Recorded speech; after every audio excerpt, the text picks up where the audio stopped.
Welcome to Recipes for Grief, heartfelt storytelling for feely foodies. I'm your host, Andrea Sexton Dumas. Welcome to episode 11, where I chat with Julia Mallory as we discuss creativity as a recipe for grief. Julia Mallory is Black and alive and hates bios. Julia Mallory, what a thrill this is to have you on the podcast. Thank you so much for agreeing to be with me today. Oh my God, thank you so much for having me. It's such an honor. Absolutely. So I want to start with asking you the question I ask everyone, which is, how have you been sleeping recently? Ooh, my sleep has been a little janky, but it's also been improving somewhat slightly because the pandemic really did a number on my sleep. I just was not getting out enough and enough of physical exertion. And even I think working remotely, you just don't get as much movement throughout the day. But I've started to incorporate more exercise back into my day.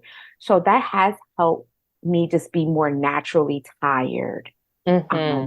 So this has been a rough week for sleep, but overall, the last couple of weeks, my sleep has been good. Thank you for asking. Yes, absolutely. Thank you for sharing. And so I really wanted to start with your IG tagline. I feel like it's so perfect. When you and I spoke before, we came up with this idea of creativity as a recipe for grief. I feel like you're such a perfect proponent of this because you really walk the walk, you live this. And so your Instagram tagline is, "We cannot avoid our grief and be free." So can you speak to, your relationship with creativity as this recipe for grief and freedom? Absolutely. So for me, I think I've always somehow tapped into my creativity, even as a really young person. And quite honestly, I feel the most alive and the most free when I can express myself creatively. And that has, morphed in a variety of ways over the years. So whether that is, the way that I dress, um, the way that I style my hair or the makeup that I wear, adornment is super important to me. I'm like never without a signature pair of earrings on. And so I think when I have autonomy over my creative expression, that's when I really just feel the most free because I think it feels like all of the parts of me are working in harmony. Mm. Oh, wow. I really love that you use the word autonomy. That is really making an impression on me, like real time in the moment. I had in my mind that we would talk about your father and rice later, but because you brought up bodily autonomy, I feel like we should go there in this moment. Um, when we were talking about physical recipes and food, I know that your father is the one who taught you how to make rice. And you have a beautiful poem in your book, Survivor's Guilt, one of your many books. Would you be willing to read your poem and speak about your father and rice, as well as that link to the body and, freedom? Absolutely. So I think one of the things that's really funny to me, because I thinking about the body in the kitchen and like the expression, like too many cooks in the kitchen. And I think about like I'm a person when I'm in the kitchen, like I don't really want folks all up in my space. And so when I started seeing people express that on social media, like making jokes like, oh, it does not feel romantic to me to cook a meal with someone else. I was like, oh, there are other people like me out in the world. Um, but I say all that to say, to reference back to my dad, who I was grateful, who did make space for me in the kitchen with him, and who was the type of person that would teach you, that would show you, and would give you the gift of guidance and instruction. So I will probably also share another poem that I wrote about my dad, in addition to Cambay. Okay. So, would you prefer that I read the poem first? I'll talk a little bit more about the rice experience. Whatever is speaking to you in this moment, I'm happy to hear all of it. Okay. 2 to 1. Measure the rice, measure the water. Don't bother it but one time. Cover it. Turn the fire into a whisper. Let it do what it's gonna do. Every time you peek, a bit of magic escape. The steam, a secret, a stir like a medicinal in-law to cleaving newlyweds. Strand over strand, a secret chamber, African women hiding rice in their hair. Why y'all put sugar in everything? Sierra Leone to Georgia, Black women hiding a song in their hearts. In a Georgia rice field, captives brave gators, an axe where its head once was. Mm. I have goosebumps all over. Mm. So tell us about your rice experience. Yeah, so I learned how to make the perfect pot of rice when I was very small. And so I always knew it was at 2 to 1. Um, and so what I have found, one of my other expressions that I often say now is make cooking boring again. Mm. Because I think a lot of folks try to do too much on a stovetop, and on a countertop, and I think it dilutes the flavor and the Mm. texture of the food. And so um, I have, seen a lot of my peers over the years talk about struggling with rice, like no matter what I do, and et cetera, et cetera. And so I'm thinking that a lot of the angst around the cooking and the preparation, you know, rice also needs the right pot, right? You gotta cook it in the right pot. And then I also, in the poem I say, you gotta turn the fire into a whisper, right?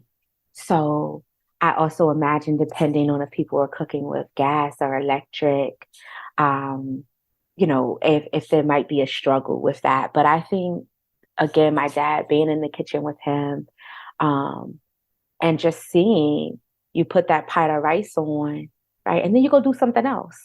I think also the timing, like orchestrating the way that you move in the kitchen, knowing that knowing that you're going to prepare something, the rice is going to take this window of time. And so therefore, how are we prepared to make sure that the rest of our meal is ready by the time the rice is ready?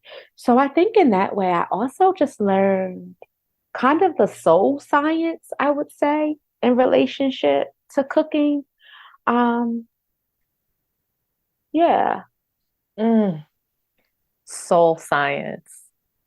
Like as you're speaking, I am getting so wet behind the eyes. It You don't know, take us much. true that. True that. Talking about the timing, there is something very magical about that, very like intuitive to Mhm. know, well, this is going to take this long and that is going to take that long. And we want, everything to be ready at the same time. Mm. And when you spoke about, the simplicity of cooking, make cooking simple again. I am Mhm. one of those people, I love to experiment in the kitchen. I don't go too out of the box, but last week I had a little tummy bug. And so I just had to eat plain rice. Mhm. It was so perfect. It was just every single grain was just perfection. So there really is, that connection to rice in a way. It is a soul connection. It is so deep. Yeah, I think I feel so connected to my ancestors when a perfect pot of rice happens. Like I Mhm. just feel like, okay, I did it again. I did Oh, something that was important. Even if I'm making rices like us, like to go, you know, uh, under some gumbo or curry or something, I still gotta have just a little piece with a little pat of butter. mm, Like I I gotta eat that first before I can actually put the Mm, other stuff with it. mm, Just that simplicity, like, dang, just some buttered rice. Ain't nothing like it. nothing. Ain't Nothing. nothing like it. Nothing. And I'm all for experimentation. Don't get me wrong. Um, I'm all for experimentation. Like I have nothing against because I definitely have made some things that I did not grow up, Yeah. learning to make and being like trying to be crafty. So I'm Mhm. definitely not against for me the make cooking boring again is let's not forget the basics, Mm. right? The Let's not forget the fundamentals. basics. How do we tap into like I was saying like you brought up the intuitive part of it. Yeah. Because I think for me, like I was trying to teach my youngest son how to make things in the kitchen and what I realized is sometimes folks like some people are just uncomfortable in the kitchen because they just don't have literally the experience, Hmm. right? So just watching him be timid around a hot pot or saying like, son, Mm. you could put your hand down a little further, like you're not gonna get burned, right? Yeah. Or just knowing the timing. Like, Hmm. oh, don't make that until you make this. And all that literally comes with practice, right? All of it comes with interest, Yeah. curiosity, Yes. and the opportunity to practice those skills. Hmm. So, I know that you were a curious child. Can you talk to me a little bit more about cooking with your dad and like your own curiosity about like what was he doing? Like were you more interested in like the food or just hanging out with him? Both, because Mm. my dad had a big personality. He was typically a lot of fun to be around. Mm. He was like the funniest person that I knew. You know what I'm saying? So I think, and I was also the only child until I was like 8 years old. So Hmm. a lot of time it's just like, oh, if I'm not outside with friends, then I'm hanging out with my dad. Like I definitely was a daddy's girl. Um, so it was both, right? It was both. And so um my dad also had a lot sometimes going on. So he also could be a distracted cook. Mm. Um and so I actually have a poem about that. It's like a poem with inside of a poem. And my experience as a child too was also dealing with a father who also was incarcerated. Mm. Um, and so sometimes, you know, that absence, right? Like using these other things, I think, to feel close to him in his absence. Um, Mm. and I think as an adult and as I have processed my grief around losing him suddenly, very unexpectedly at the age of 13, um, cooking again is this way that I can feel very close to him in his absence. Yeah. Are you Yeah. willing to read that poem inside a poem? Yeah. Yes. Um, so this poem is from my first collection, Black Mermaids, and it's called Rituals. And it was actually inspired in 2016, I believe. I was in Philadelphia, and one of the events I was there to support a friend during the Democratic National Convention, and one of the events that was going on in town, there was a exhibit at the African American Museum of Philadelphia, and it was called the Arresting Patterns exhibition, and it basically was dealing with themes of mass incarceration. And so I was really inspired by this piece by Felandus Thames, and basically it was this like massive wall installation of hair brushes and Felandus Thames does a lot of conceptual work. He's an artist out of Mississippi, really talented brother. And the the hairbrushes, he removed bristles from each brush so that the bristles formed a letter. And so this he writes out this poem. He's actually using um, another Mississippi artist's work, and that is Etheridge Knight. And so Etheridge Knight had spent time as Etheridge Knight had been incarcerated, and he has this poem, and basically Felandus Thames writes out, and it's like something like taped to the wall of my cell are 47 pictures. Um, and it's a really powerful piece, just even visually. But then when you know the connection and to see it in this exhibition around mass incarceration, and so as like I said, as someone who incarceration and prison has greatly impacted my life since the time I was a super small child, and so this poem Rituals is directly connected to both of those experiences. Okay. So I said it's a poem within a poem, and I'm going to read kind of where my mind went. The first part is where my mind went, and then there's a second part about where my heart went. Preparing for a visit from his folks, 40 brushstrokes until his waves puckered, kissing the crown of his head, knowing his daddy would ask him to name the last book he read. Malcolm X, A Life of Reinvention, the words out loud to no one in particular. Mom wearing a slim smile. She would always greet him the same, his middle name trapped in her childhood memories of him. Sad eyes glazed over with pain, yet they visited faithfully, except for when his mother's health became disloyal. Cancer, the guilt sagging on him. He had read that stress weakened the immune system. Had he be killing the woman that gave him life? Up at night, the grief blocking his sleep. A sale over, he could hear his neighbor weep, the small child in him needing attention, but no consolation here. So instead, he offered prayer to constellations, wondering if God knew he was still needed there. My daddy taught me grooming rituals, how to repair and restore, how to bring healing to things. You better clean out my brush, run it under cold water to firm up the bristles, how to stitch up small holes, shine shoes, angle and slap the bristles into the leather glisten, the sound of friction of thing of beauty like brush sticks kissing the top of a drum. Always drums. Bongos warmed up in the oven like biscuits, both burnt when he was distracted. My mother's voice would boom in disappointment. She still has the picture frame made of cool cigarettes he sent from prison, a thing of both ingenuity and desperation. Pictures whenever we visited the mausoleum of the still existing.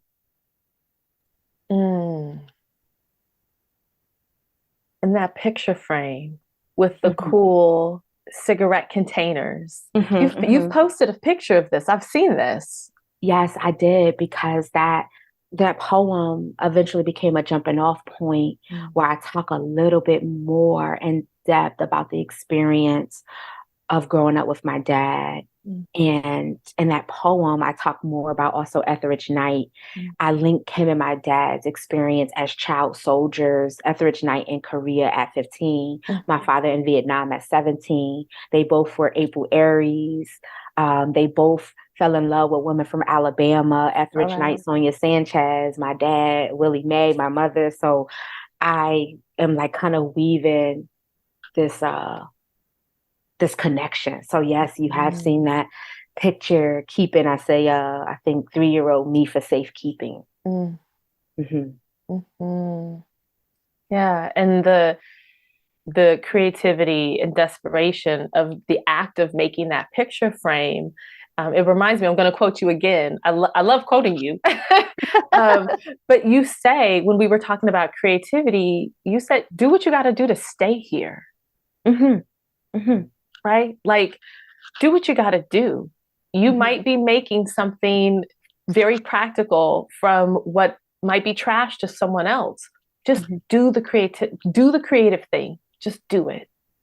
Stay Yeah, here. no, I've always been intrigued by the creativity that comes from folks that are incarcerated, and that that picture frame. Like my mother literally still has it. And I think about folks, even just kind of the economy that exists in that space, I don't know if my dad actually made that himself or if he traded that with somebody else for another type of service or something, right? And I think about, I've had so many loved ones that have been incarcerated Yeah. and you get some letters and folks got this artwork, beautiful handwriting and calligraphy, all types of folks that may have never had an opportunity to channel it in other ways. Yeah. So, yeah. Yeah, I had one specific cousin I'm thinking of who was incarcerated when I was a child, and he would have other inmates draw beautiful drawings on envelopes. He would just send me letters. I used to write a lot as a child, so I had hella pen pals, including cousins. And Hmm. I would be so excited to get these really ornate envelopes and letters from him. And he would say, "Oh, that's my buddy so and so," you know? Hmm. Hmm. So I'm just thinking about him right now in this moment. Yeah, we hadn't planned on talking about this, but I just need to like say it. The monumental grief that comes from mass incarceration. Hmm. I have said many times, and I'm like, if it hasn't affected your life yet, it will. Hmm. It just everyone in my world knows somebody who's been incarcerated. We all have family members, and it's just devastation on so many levels. So I just want to thank you for naming that and just, you know, take a moment to just send our love to the people who are incarcerated right now. Absolutely. Mm-hmm. Mm. Absolutely. Last month, no, 2 months ago, one of my girlfriends reached out to me. Her husband is incarcerated, and she reached out initially because his uncle had just passed. Hmm. But then, like a couple days later, he found out that his sister had passed like 3 years before, Hmm. Hmm. and he didn't know. Hmm. And my heart just sunk thinking Hmm. about how does one grieve while incarcerated? Right. Yeah. Like, how do you? It was the elephant in the room, Hmm. right? Hmm. And it's like this has to be named as such a violent and destructive part of our society. How can you not be deeply affected? Hmm. So, okay. Hmm. Mm. So I wanna ask you a question about rice. Actually, I want to go back to the rice. Do you ever use a rice cooker, or is that like absolutely not? I don't think I've actually ever seen a rice cooker. Like, no, really. I'm trying to like I like maybe online, maybe, but I guess I've always been intrigued by them. I've always been intrigued by them. Oh my gosh, that is hilarious. Oh my Yeah, God. I know I've never owned one for sure. Clearly. Yeah. Yeah, no, and I don't mean to be like a cooking snob because I know It's it's not okay. easy. And so if folks and they Yeah. intrigue me though. Yes, yes. Well, I will say, so I use a rice cooker, Okay. because I grew up with my grandmother, she was in her 80s. So like a lot of things that she was doing was not what she was doing when she was my age. Right, right, right. She was just making do as she needed to. And so she always used a rice cooker. So I've always used a rice cooker. I think I've only made rice successfully in a pot a couple times. No, I can see the functionality of it. That's why I Yes. also don't want to and also let me say, not owning a rice cooker is literally just an extension of me not being like a gadget person Right, or right, like a cooking gadget person. right. So if I probably owned other things that I use gadget wise, I probably would just have a rice cooker too. But Yeah. I really am always like, I don't really have counter space, like all this extra Right. space to put all these extra tools and stuff. So just give me Yes. the basics. But Yes. so that let me say that because I could definitely see the functionality um, of having them, right? Mm-hmm. For Mm-hmm. ease of use and depending on mobility, all types of reasons. Yeah. Yeah. That that just really cracked me up. Oh my goodness. And I do just want to ask as well, just out of curiosity, because we ate rice so often growing up. It was just like every single night for dinner. And Hmm. I remember we had a Cambodian family across the street from us, and they were like, "Oh, you eat rice?" And it was like, "Of course we eat rice. Like, Hmm. what else would we eat with dinner?" And so, how often did you grow up eating rice, and how often do you eat rice today? Just out of curiosity. I definitely feel like rice was a relatively common side dish, right? Like you had your meat, protein, Yep. you had rice as a starch, and you had a Yep. vegetable. That's Like right. pretty much, I definitely eat rice a lot less now. Hmm. Not any particular reason. I mean, I have ways where I also don't cook a lot, but I'm back to cooking now. Okay. So, definitely ate rice multiple times a week Yes. as a kid. And I think it's so even you bringing that up as a question in cultural contrast, because I think that it is interesting to me that I feel like sometimes Black folks, like rice is not really sometimes talked about as an extension of our foodways. Right. And I'm always really curious about that. Yeah. And even in Cambay, the poem, what I'm like also trying to convey is that, Black folks have been cultivating rice for a really, really long That's time. right. In fact, that is why, the majority of Black folks that were that were in Georgia and South Carolina were literally kidnapped for their rice cultivation skills. That's right. And so I think the fact that Black folks sometimes are not first in mind, not top of Hmm. mind when folks are talking about rice dishes. Hmm. And rice is really intriguing to me. I mean, Hmm. we know why, but Right. Right. Well, I mean, to your point, because my grandparents as sharecroppers picked cotton. So I mhm, had always heard cotton, cotton, cotton. It didn't even, I thought we were like weird Black people eating rice every night. Because again, like at the functions at church, it would, fried chicken and collard greens and, sauteed cabbage and all these other things, and rice would not be on the table. mhm, So I just thought, like, okay, well, I guess we're just weird. And then, then it was like, oh, wait, I didn't even realize that rice grew in Africa, mhm, mhm. right? And so I was an adult, like probably within the past 10 years when I learned all of this. And it's like, wow, that's shameful. But again, like you said, it's on purpose that we don't know our history. So Yeah, same. I think definitely a lot of the knowledge, a lot of the very specific cultural knowledge that I have has definitely been learned more as an adult. yeah. So, have some foundational stuff, but those very specific, being able to think about geography Mhm. and even knowing like there's so many different rice varieties That's and, right. being able to put, name to specific places and people and the purpose, like Mhm. that is definitely more adult oriented knowledge. Yeah. Yeah. It's interesting because I was watching some cooking show, excuse me, and it was an Asian person. I can't remember who it was or, what channel or anything, but they were talking about how in their household they couldn't leave a single grain of rice in their bowl.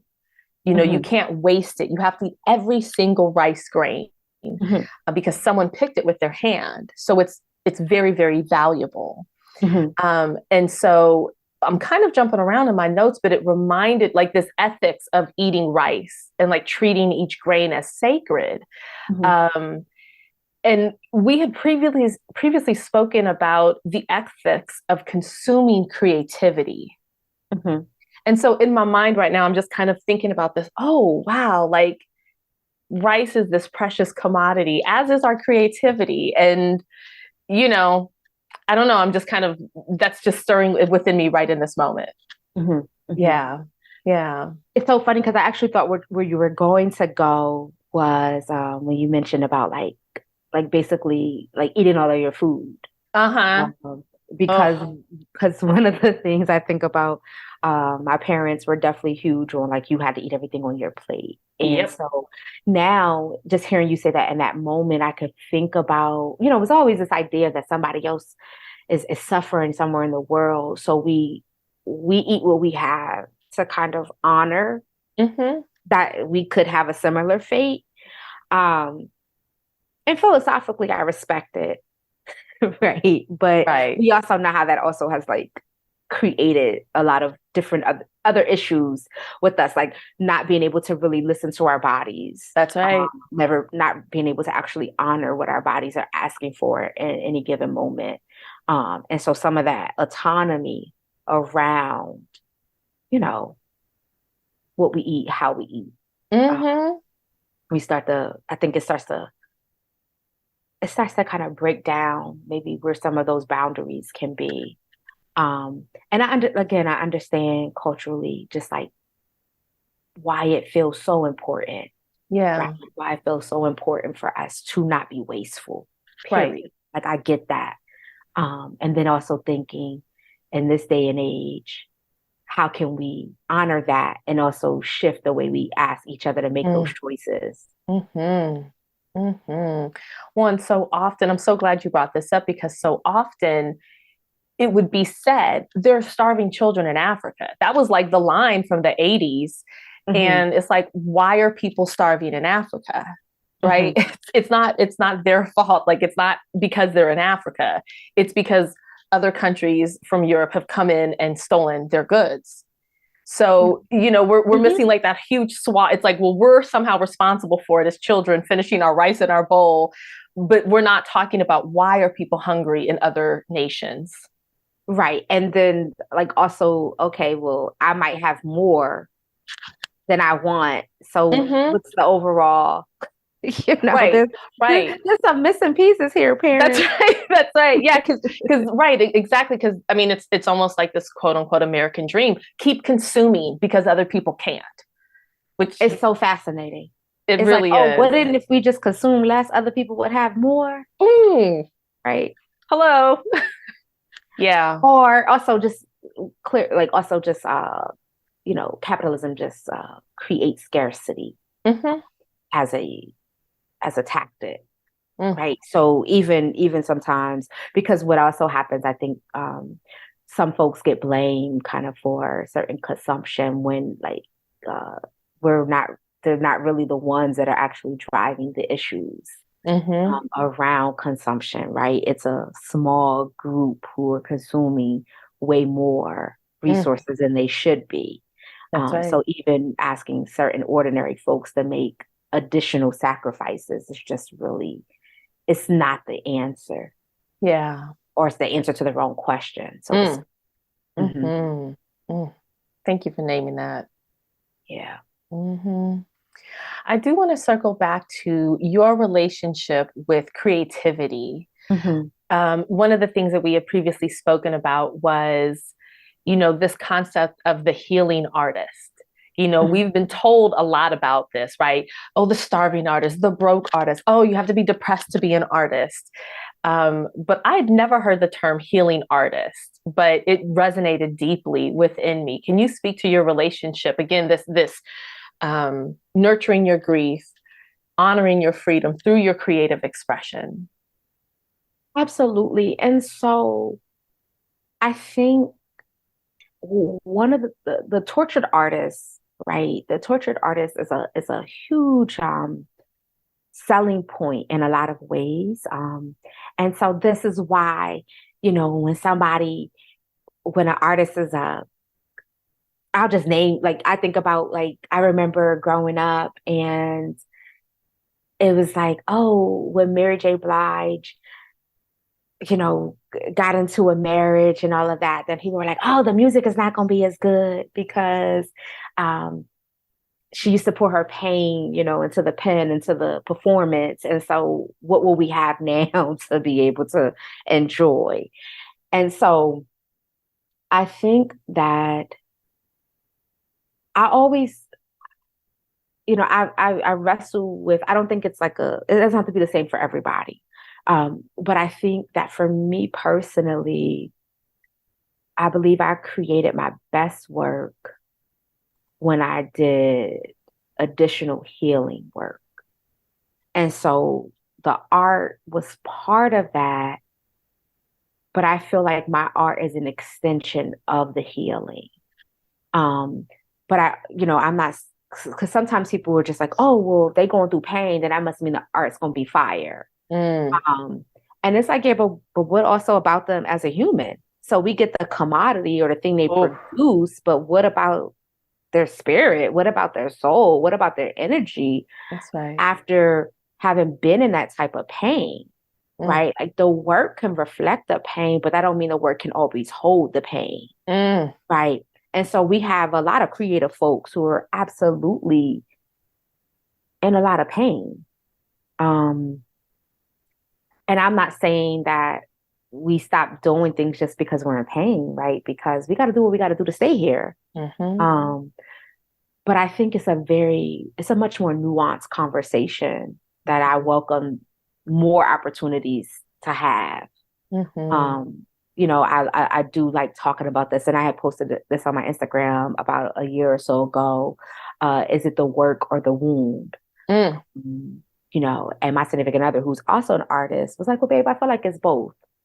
And I'm like, "Yeah, no, I could rock with that." mm-hmm, But I think I was just really trying to, I'm trying to work through that idea of just because someone is in pain, that automatically the output mm, is gonna one be fire, as people say, or that it will be an immediate source of healing mm-hmm, for that person, right? mm-hmm, mm. So Yeah. I think for me, again, I'll just say it again.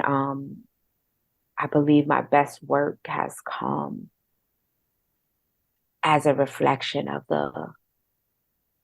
of the healing work that I'm doing in a variety of ways. Mm-hmm, Um, and I think I was like early on in the process because I had when Julian's after Julian's earthly transition, like I had just had a book come out a few months before then, right. and had a picture book that was in development, and was very content to like scrap both of those projects and just kind of like not even be invested in creativity. Mm, Um,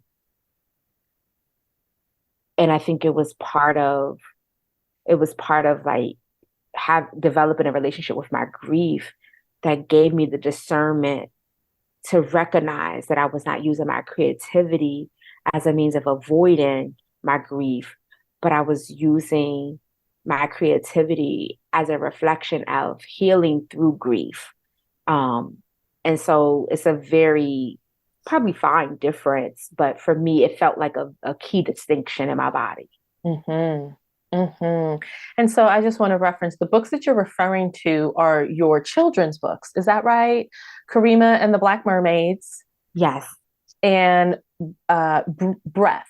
Breathe. Breathe, excuse Mhm. me. That's right. Yes. That's right. Yeah. Yeah. And so those were your first two books. Those were my Karima was my second book, and Breathe was, I guess, technically my fourth book. Oh, okay. Okay. I have Yeah. the order mixed up. Okay. No, but it's all good. It's all good because I had a chat book in between Karima and Breathe. Okay. Mhm. Okay. Is that Heart and Healing? No, that was Black Mermaid's Gratitude Edition. Okay. Okay. Okay. There we Mhm. go. Let's get it straight. No, no, no. It's all good. It's all good. Yeah. Well, just to share because I mean, I love your work. I don't even know if you know how I like found your work in the world, but you had done a what are they called? Like a workshop. You had done a workshop for an online group I was in, the Threshold community. Oh, okay. I Yes. was wondering how we connected or Yes, okay. yes. Yes, And so yes. I wasn't able to attend live because I was at my office. And so I watched, I did the workshop by myself and I was like, who is this person? And, so immediately Black Mermaids brand, my sister's a mermaid. So like, I was Mm. like, oh my gosh. And so, I got her the t-shirt and I got Survivor's Guilt for myself and, and I think you had sent I think it was Karima and the Black Mermaids in addition. So I was able to read that for myself and then give it to my niece. So like, so when I say get it Mm. straight, it's more just to like share with the listeners because you're so prolific. It's one of the things I really appreciate about you. I was saying this to a friend earlier today. Actually, I love how you really own your artistry. Mm. you're not like, oh, something like sometimes I get, I don't know, uh, um, I get uncomfortable with owning titles because in my brain, don't feel like I'm good enough. And actually, this brings me to the next point I wanted to bring. So this is perfect because I'm like, yeah, sometimes I write, and they're like, "Are you not a poet?" I'm like, yeah, I guess. I don't know. I'm working on it. I'm literally in the process. I have written like 25 angry poems to my mother in like 2 weeks. Mm. So the healing artist is definitely within me at this moment. Um, but another thing that we spoke about that I have definitely struggled with, and I'm breaking free of this like real time in my life right now, but is like the validation of the white gaze. And Mm-hmm. and so I don't know if for you it's the related, like the ownership of your creativity and the work that you do in the world. Like, can you just speak a little bit about your own self image in this way? Absolutely. So I think so. I'm not gonna hold you. Like I have had issues around titles and hierarchies and whatnot. And so I never forget one time, this is like in a professional sense. I was an executive director of an organization and I had been part of a leadership program years prior to that. And so I was somewhere and conversation comes up and folks are doing introductions. The person who was running the leadership program wanted to introduce me to somebody, and I didn't lead with my title. And so I was like, oh, the person, make introduction. I'm like, oh, I'm at the Mental Health Association, et cetera, et cetera. And the person, like the leadership program person stepped in to kind of interrupt and was like, oh, she's not just there, like, and led with my title. And so afterwards we talked or something. And I was like, yeah, no, that's not important to me. She's like, oh, you may not see it that way, but other people do. And so, okay, I get it. But then I also am like, y'all, I don't want to I don't want to be a heavy participant in a space to where y'all can only see me if I lead with my title, right? And Mm-hmm. especially as a very Black presenting woman, who you know comes from a different set of circumstances from a lot of the people that I'm in these spaces with. I'm not comfortable with that. Mm. So, not because I'm uncomfortable owning my power or my brilliance or any of that.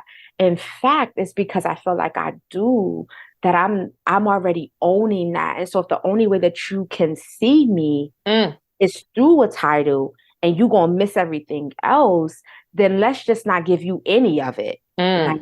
Mm. So that for me is something that I'm like constantly working through. And so I will say, as far as like the idea of the white gaze, like I get that piece of it, but I also think to me, it's just the external gaze, period. Right? Mm-hmm. Like I think it's the external gaze, period. Because at the end of the day, folk are not always gonna get our work. And so I think I think in the family that I grew up in, now, I don't think my family understand half of what I do or know half of what I do. Um, Even as a kid, I feel like I was probably a lot different in some ways than my cousins and whatnot, but I feel like I was just left alone. Like I think it was like, oh, it's space for all of us in this Mm. family, so to speak. And and so in that way, I think I also just kind of early on kind of developed this connection around, listen, long as my hood and my mama love me, I don't, I'm okay, Yeah. right? And long as um it gave me the confidence to know that I'm not always going to be everybody's cup of tea. Mm-hmm. And so even just like being younger and stuff like that, and I think about just always being very outspoken. And I never forget this, but like even in elementary, like middle school, I remember one of my classmates saying, "You always got something to say," and and I do, That's right. and like, and I'm, like, say what you got to say, That's right. but it's gonna be said, like, and that was younger me who always had what I believe an informed opinion, will let you know it and be willing to debate with you. Older me Mm. is like, child, I I got time. think what y'all want to think. Like That's that's right. fine. I'm not raising my blood pressure arguing with y'all. And some of the stuff don't really matter anyway. Like if y'all just want to exercise a debate, Yes, I'm like I could be home making art or doing something else instead that's of right. my time and energy up. So I say all that to say that for me, because my Do Your Work series is really big, is really coming out of that space about how do we make sure that we're honoring ourselves as our first audience? Mm, Like, how you do you love what you're doing? mm, Like, do you love it first? Because sometimes that's all you can really ask for, right? We can't always know how people are going to respond to us and respond to our work. And sometimes I also think it's sometimes an unrealistic and sometimes an unfair expectation. mm. Um, to always think that folks are just going to be so deeply invested in the inner workings of us. And, you know, so I think there's a lot of different levels and answers here. But for me, I think just being okay with this was the assignment I was given. Mm. I need to do my work. I need to complete this task. This assignment was put on my spirit for a reason. I have a responsibility to see it through. One of the do your work expressions, your vision is your responsibility, Mm. right? And so some of us are trying to avoid that work because we want to mitigate the risk. We want to mitigate the ridicule. We want to mitigate the discomfort. And baby, sometimes there just ain't no way to do that. Mm. So I think sometimes just having realistic expectations about what it is that we're really trying to do. Mhm. And that's not to say that I don't ever have doubts, that I don't ever feel insecure, right? And then when I do, I check in with myself and then I check myself, Mm. right? And so I think, I think it's okay to say I'm uncomfortable, right? I think it's okay to say I have doubts here. It's Mhm. okay to be nervous. Like those are very natural Yeah. feelings. But what is to me is not okay is to not be doing your work. Mm. It's Mhm. to it's not to be doing your creative work, to be putting more energy into stressing about the work than you are to actually creating the work. Mm. Um, and I think for me as a person who like grew up in the projects, like was in a lot of spaces that with people that could not relate to someone like me. And once I started to see people in other ways, I started to realize like, oh, a lot of people are deeply insecure. A lot of people are, Mm. trying to figure their lives out. Like a lot of people might look a certain kind of way, but we are trying to figure stuff out. So I think just being okay with that and also just I don't know. I think it's definitely the hood pride in me that like not like wanting folk to try to have dominion over me too. Like Mhm. y'all are not going like be clear about who you are. Mm. Or be trying to figure it out at least. That's Like right. stop giving people that type of control over you. Mm. Right? Like this is your creative work. This is your creative assignment. Like you are in this big old world. You done seen everything done under the sun. So why there ain't no space for you? But I also do feel like capitalism creates arbitrary scarcity. Mm. So sometimes, y'all, the only space we finna have is the space we create. And so a lot of times we don't feel validated until folks invite us to their table, until folks put a stamp on us, till folks put a label on us, till folks put a tag on us, till folks, Mm. put an award on us. Y'all, realistically, there ain't but so many spaces. Mm. Even when people like you, it ain't but so many spaces. Yeah. So what you gonna do? You just not gonna do your work. Mm. You just not gonna do your work. Like, no, you gonna do your work Right. hopefully in relationship, like also who your people. Mm. You know what I mean? Like, because one of the things that I think also happens when we're like trying to build relationships and connections with folks, and I think Issa Rae talked about this, that folks always want to kind of network upwards, but Issa Rae had talked about like networking laterally, like across from you, and so even just I make artwork, and I'm thinking like, oh, it means something to me when somebody that I know can afford to buy this print. Mm. Like that means something to me. That means something to me um that like it's accessible, that it's Mhm. available. But capitalism is trying to get me to do the opposite thing and say, no, Julia, tell people you only got three of them Right. and it's only available to certain folks. And I'm like, but what does it matter if I do all this and I say I love us, but Mm. us can't even connect with the work? That ain't, that's not what I'm trying to do. That's not love. That's not love. And I think also, I guess, even also being a self-published author in a lot of ways, like, who finna tell me I could tell these stories or not? That's right. Right? Like, all the validation I need, like, I got, how many people have I sold a baby's first book to? Mm. You know what I'm saying? Like, that means something to me. That feels special.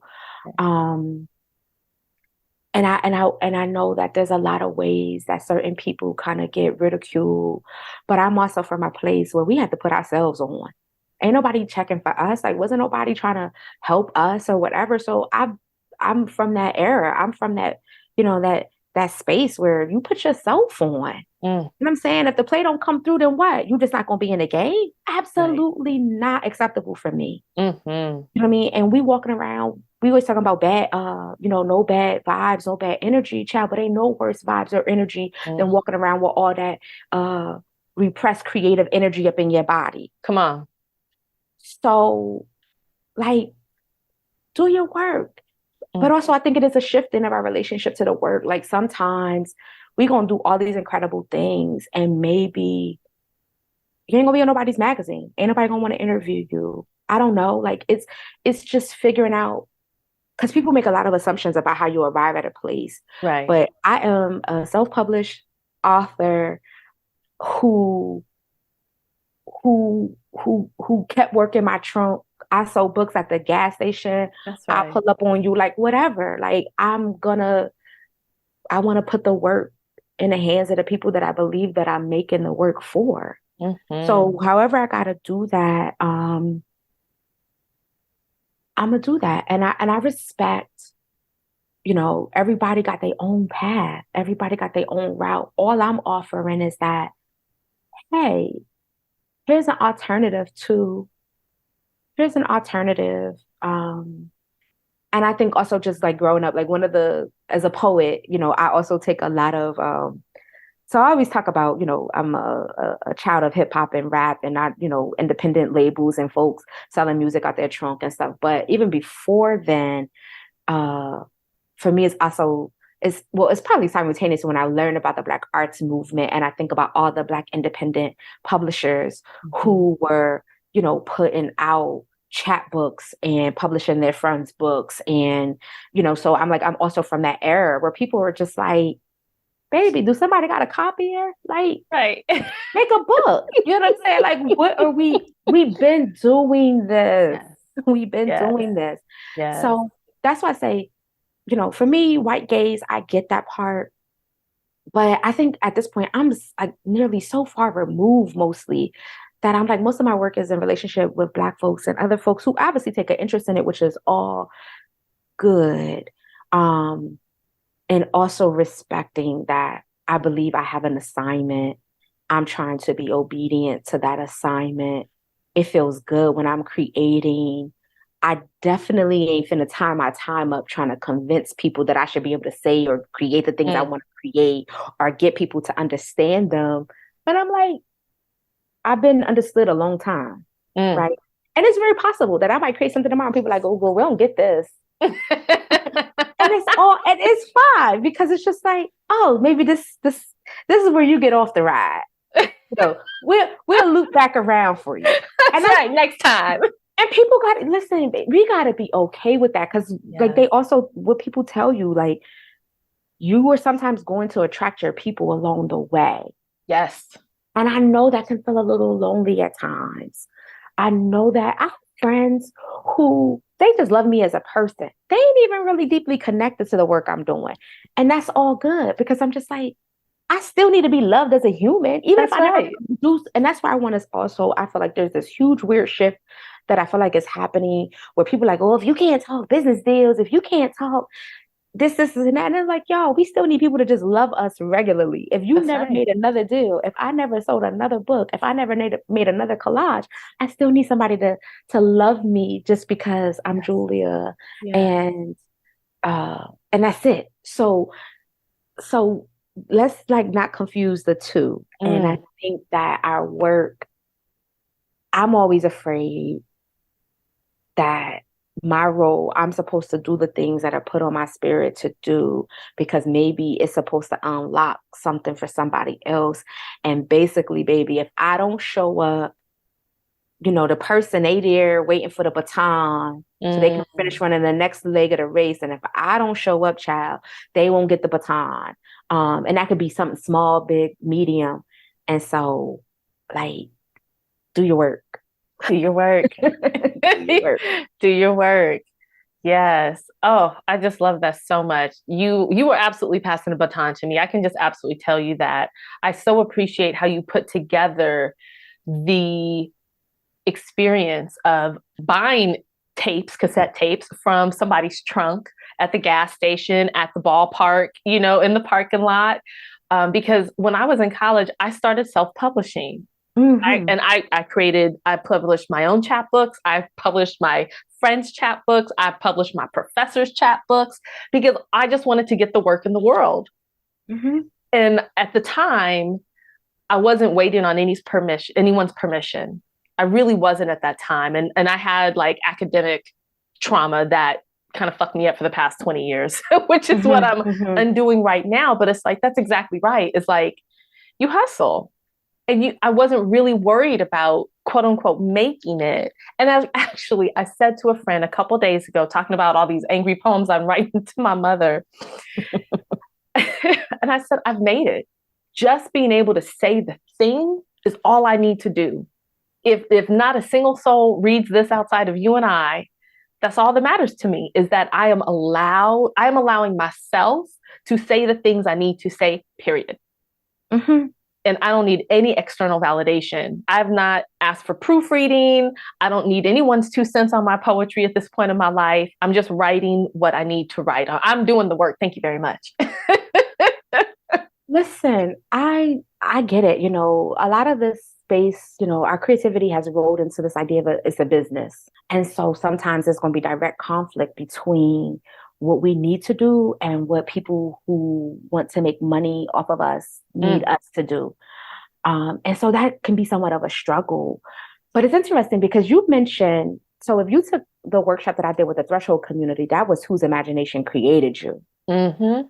And so when I do that workshop, that had been all about like getting us to remember or tap back into like a specific energy or energies before the world ran interference on Yep. our thoughts and our personhood. And so I think, that people always talk about little kids and being creative and how little kids will be free. And they'll be like, little kids, they'll be like, what? I want to go outside like this. Yep. Right. Like they're not thinking about like all this other stuff until we start to socialize them to conform. Um, and so sometimes it is definitely, I think creativity, that's what I say, when I'm creative, I feel so free. Yeah. I feel unconfined by anyone's expectations of me. Because I think also I consider myself, when you like this vessel too, that's why sometimes it's hard for me to, I can't, it's hard to get so wrapped up in it because it's like this thing is coming from somewhere else. That's right. I'm not going to be able to have like this very basic human exchange with you around it about the limitations of it. Mhm. So, um, and that's not going to work for everybody, depending on, who we are beholding to and that creativity. So I get it. I'm constantly trying to make choices that allow me to feel the most free in what I do. Um, so we all have the nuances that we gotta Mhm. navigate. But I always, whenever I have a moment, I think about Georgia O'Keeffe and the thing that she said. Um, and this goes, I'm not always there, but she said, I've already settled it for myself. Therefore, flattery and criticism go down the same drain, and I am quite free. I know that's right. And so I always happen like you have those rough moments, and you're just like, okay. Hmm. Because sometimes you know how it is. Sometimes folks clap for us, and then what happens when they don't clap? That's right. Like, was it not worth it? Mm. Maybe it just wasn't for them. Hmm. And Right. I want a lot of us also publicly to just be more comfortable. Like I've gotten more comfortable saying, oh, wow, I'm really glad that person is in the world and so is their work, even if it's not for me. Mm. Right. Like not having to have a judgment around it. Just like, I oh, love that. you know, I'm Yeah, glad that they're she's doing here. them. Yeah. Just Yeah. not for me. And then I Yeah. don't need them to do, I have no expectation about anything. I don't need to fit into anything that they're trying to do. Right. Yeah. Because it ain't for me. Hmm. Mm. Yeah. Thank you for naming the workshop that you led. Whose imagination Created you. created you? That's Hmm. right. So this is really poignant. I'll share something. I might edit this out later. We'll see. Um, a huge part of why I'm able to write this poetry is because I've been doing such strong inner child work. Hmm. And that workshop helped me locate where I started saying no to myself. And it Hmm. was in Hmm. childhood as so many kids, do we okay, grandmother, I'm not trying to throw you under the bus. I just need to speak. Okay. I'll say, is this a great? Because I've been waiting for Yes. her to make an appearance. she's Okay. she's okay. It's like, all right, yes, ma'am. So and actually this circles back to the white gaze because my grandmother, coming out of Opelousas, Louisiana, she was born in 1902. Hmm. So, I come from an old family. My parents were old when they had me, quote unquote. Not anymore, but back then it was old. And, my grandmother had in her bones this knowledge that you could not just be out in the streets as yourself. And so she was so afraid of what might happen to me. I also think she probably knew how empathic and intuitive I was. I think she had it as well and just had to turn down the dial. I think my grandfather, had some gifts that he had to drink to drown out. And I think my grandmother was terrified of what this free little child is going to go into the world and who knows what's going to happen to her. And so she was so stern and strict. I couldn't even wear a tank top I have on today on a hot day because I was showing too much skin. Hmm. Hmm. And you might be associated as I mean, I can't even believe I'm about to say these words, but like a whorish child, right? Like Hmm. like over sexualizing children and it is so deep. It is so deep. Um, and I really had to, at the time of that workshop, really kind of reconcile that in order for me to be free inside of my own body, I have to let go of some of the things she taught me Hmm. Hmm. because it was for her in her life to keep her safe. But I am not in Louisiana. It is not 1902. It is not 1939. It is not 1989. And so Hmm. it's 2019, at the time, or no, I think that was in 2020, but I really had to undo a lot of that. And, sometimes I say, like, I don't know if she would like who I am. I don't believe that. I believe in her heart, she would want me to be able to express myself fully. But I know that it would make her uncomfortable. And so I've really had to get comfortable with the idea of, I mean, my goodness, she's been dead over 20 years, but still, I want to make her proud. I want to make my parents proud. And it's like, you know what? I love y'all, but I have to make me proud first. Absolutely. And I think those things are not mutually exclusive, right? Mm, So we gonna make our people proud and they also gonna be uncomfortable, mm. right? And I think we gotta just be okay with those Yes. those conflicting realities, right? Mhm. That's what I'm learning. And it's so funny to hear you talk about your grandmother. I think about like my grandmother and them,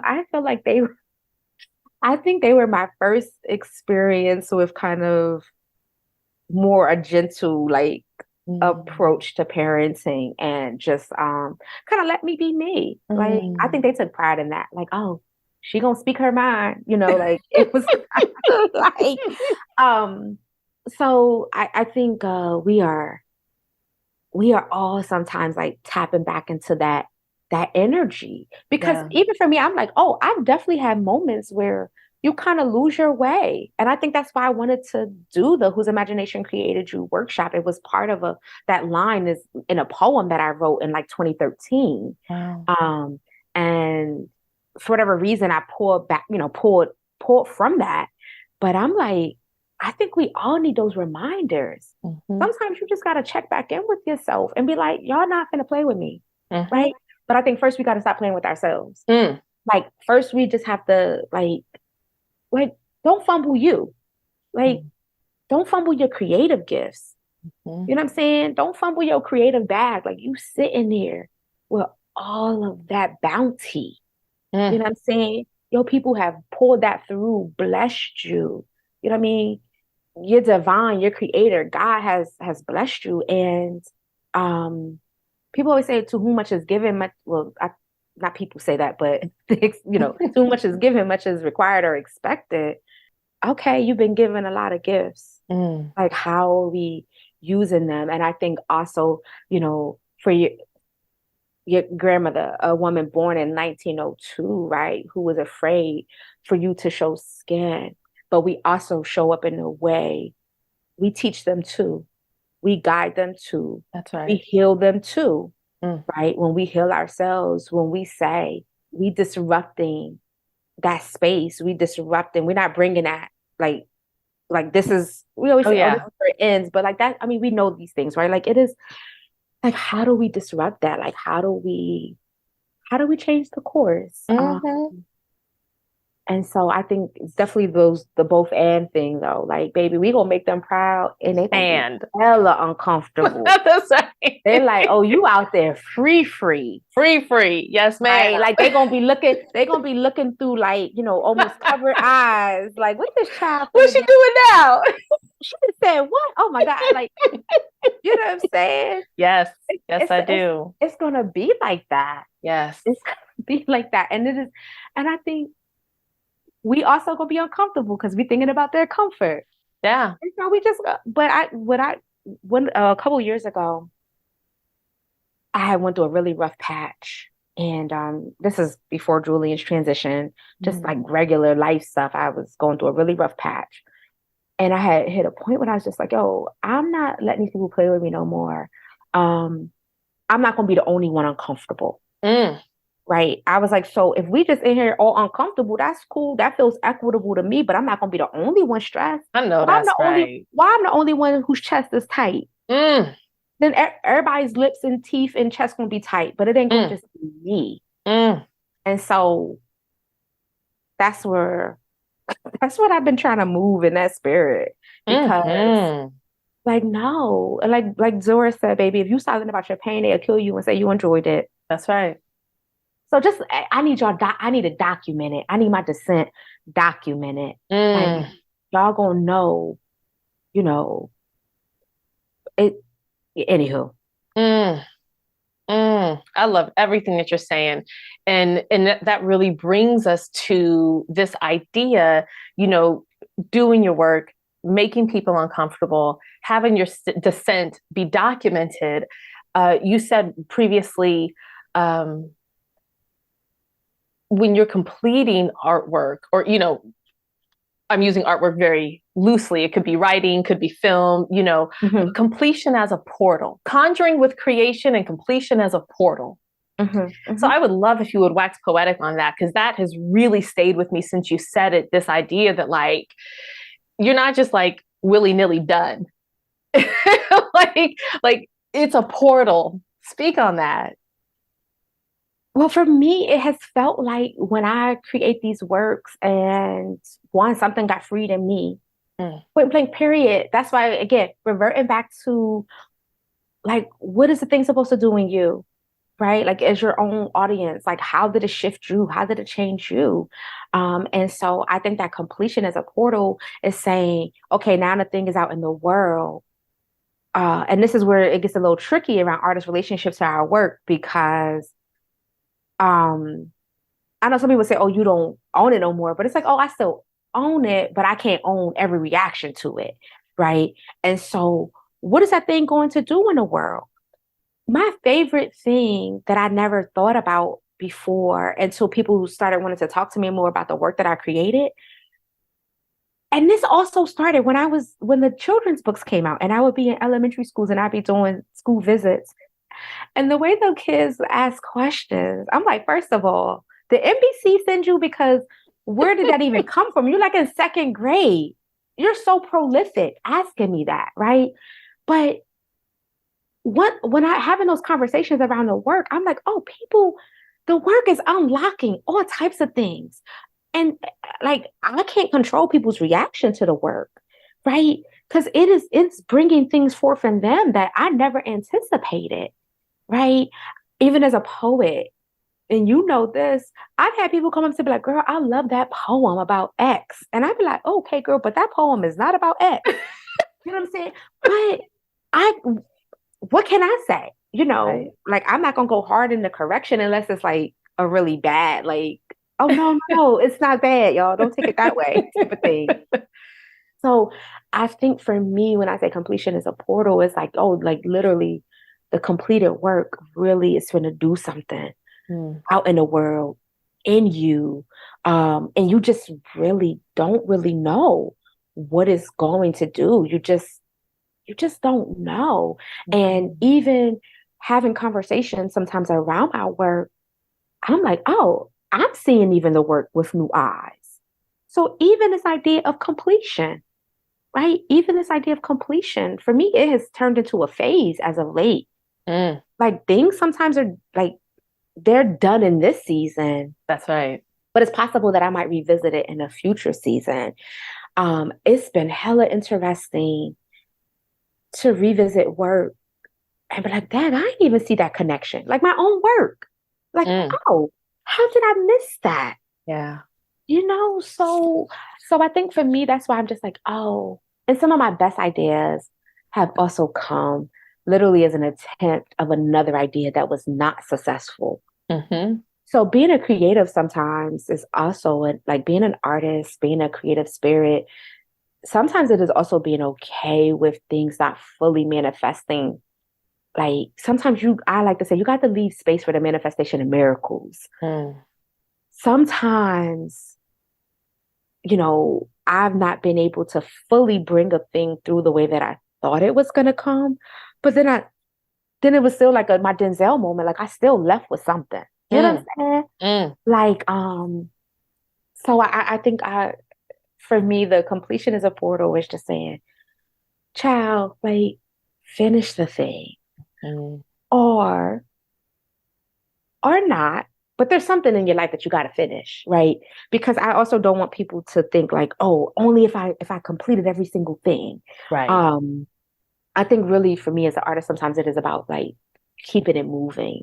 Hmm. Um, just really trying to decide what is calling my energy.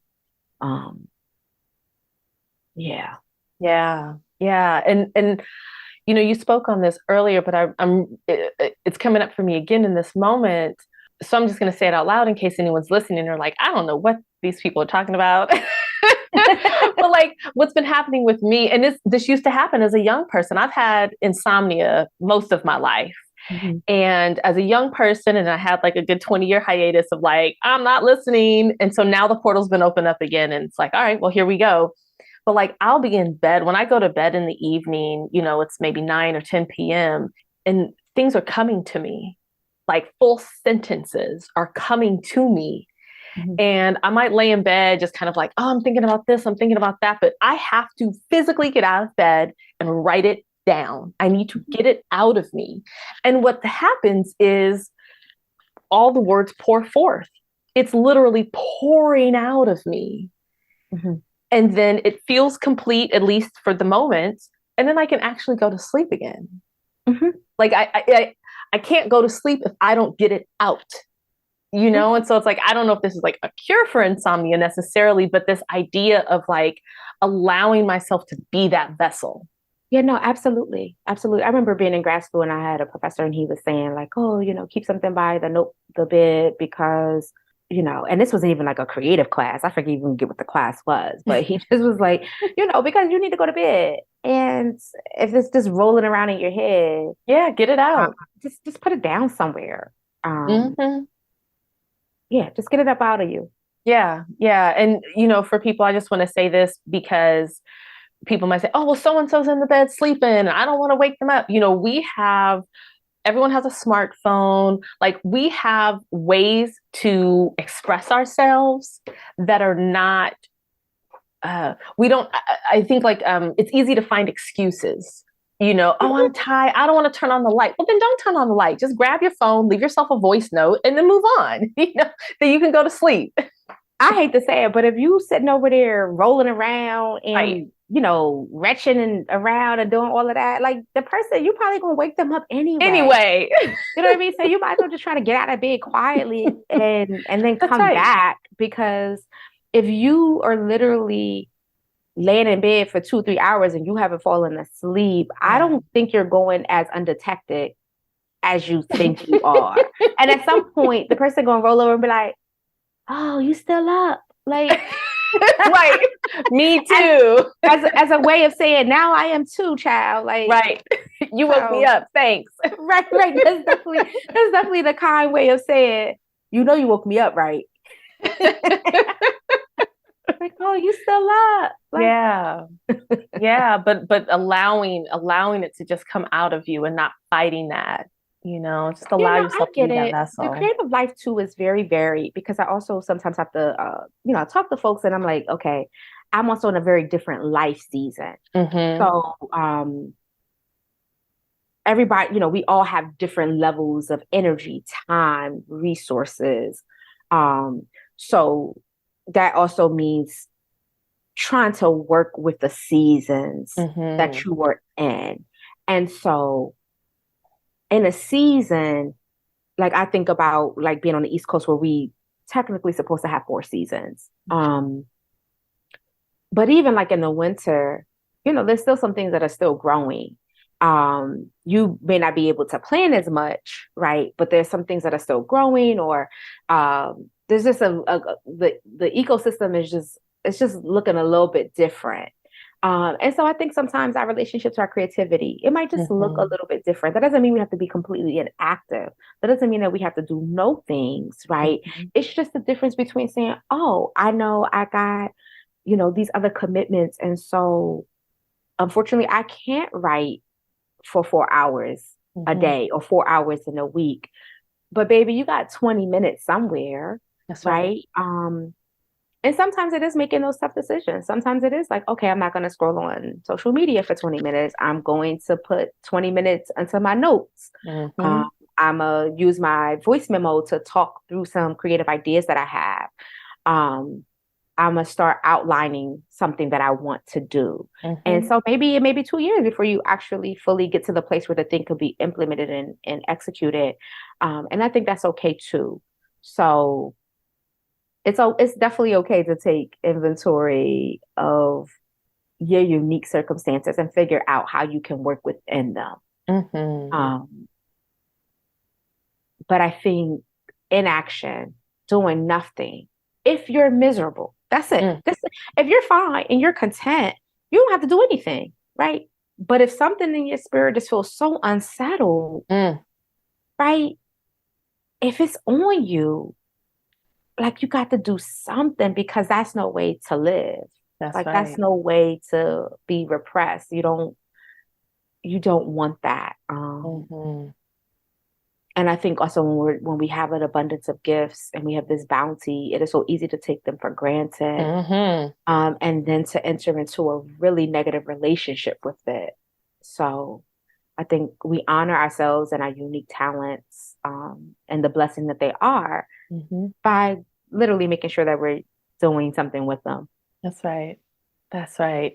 We haven't, I'm just realizing like, wow, we really haven't spoken that much like directly about grief, Mhm. which is so interesting. But I feel like it's the thread through everything we've already spoken about. So I'm just wondering if you feel like there's anything else on your heart or on your tongue that you want to speak to that maybe I haven't picked up on. I think for me, even the grief that comes from feeling like we've missed out on opportunities or feeling like I should be able to do something else than what I'm doing in this moment. I think that is real. I think that is valid. And I think that when we think, because to me, I always like, to me, like a really basic definition of grief, and I talk about this in survivor's guilt, is really like what we believe was supposed to happen Mm, and it didn't happen, or it happened, but it didn't last. Right. And so, what does it mean for us to continuously be trying to shift with the changing seasons that make up our lives? Um, so, I know when I've talked to folks who have experienced deep grief before, they've also talked about just the inability to be able to physically create because of brain fog or mhm. just because of just difficulty, right? Literally just feeling a certain type of difficulty and it has made it very difficult. And so I think this is where I talk about like developing my relationship with grief and being able to work through that because it felt so after losing a child, it felt so minuscule. It felt so like obsolete. It was like, this is not a big deal compared to the pain that I'm in. This book is not that deep, it's not that serious. And so it took me a little minute to just reorient myself and also just try to make a commitment to like wanting to live.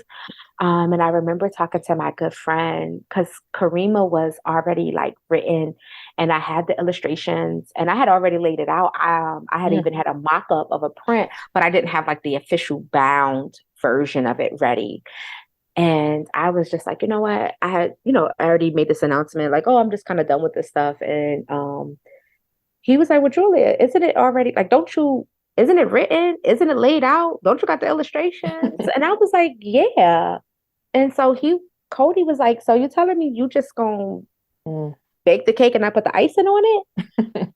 And I was like, oh, I guess that don't make sense. Okay, I'm gonna try again, you know. Mm, So I think even sometimes, yes, we have to be clear, but I think it ain't nothing like having folks that love you to help you get clearer. yes. Um, that just remind you. Like I do think that real friends remind you of the promises that you made to yourself. Mm, And in that moment, he was there to really give me a very practical way of thinking about it, right? In that moment, he literally reminded me the last step of the recipe, hmm. right? He said, girl, the cake is baked. It's That's cool. right. It didn't cool. You're gonna put where the icing? Let's That's put the right. icing on it.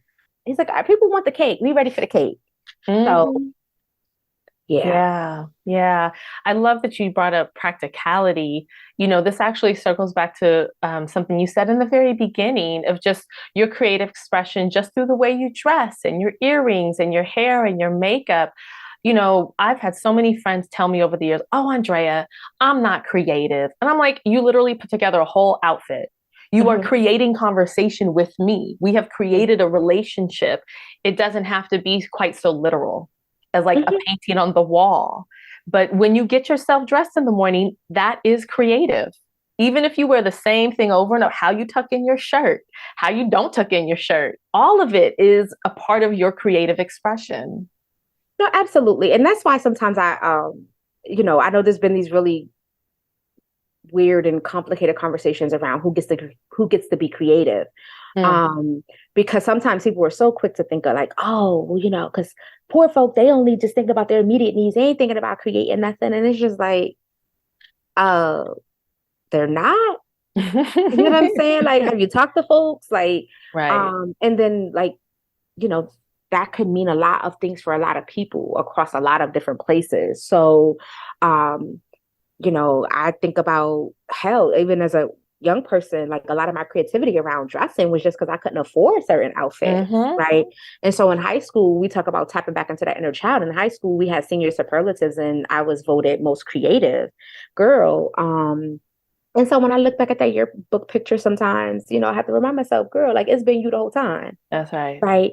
And so also shifting that relationship to my creativity when it's not just this thing that has to be done out of necessity. Um, but then I guess in a way it kind of still does remain a necessity for life. It remains Mm-hmm. it remains necessary for me to express myself in a variety of ways. So I think, yeah, we creative when we thinking about, if money's low, like what are you making with this particular recipe, That's or how you right. can style a certain outfit, or even just creative uses of your time. Mm-hmm. Because for me, being a young mother, and also like a full-time college student, I was working full-time. I had to be very creative about how my time was outlined. Mm-hmm. Yeah. Yeah. Well, Julia, I have just thoroughly enjoyed myself chatting with you today. Again, I just appreciate you so much. Of course, for our listeners, all of your information will be in the podcast episode of whatever player y'all are listening to. And Julia, I just have one last question for you. Although I feel like you might have touched on it, I'll ask to see if anything else arises. You know, it is very obvious, right? Love and grief are one. This is just life, right? Mhm. We know some of your recipes for living with and holding grief and love at the same time. Is there anything else you would like to say about how you yourself just carry both of them in your life? Wow, that is like, I think, yeah, I think they just literally intertwined. And, grief is always there to remind me, like, to never forget the love. Mm, thank you so much. Thank you. Thank you for listening to Recipes for Grief. You can find more information about today's guest on the podcast page of your player, as well as their recipe card that's available on my website, AndreaSextonDumas.com. That's AndreaSexton, D as in donut, UMAS.com. If you'd like to share your recipe for grief, leave a 3-minute voicemail at the following number, and your message may be played on a future episode as a listener shout out.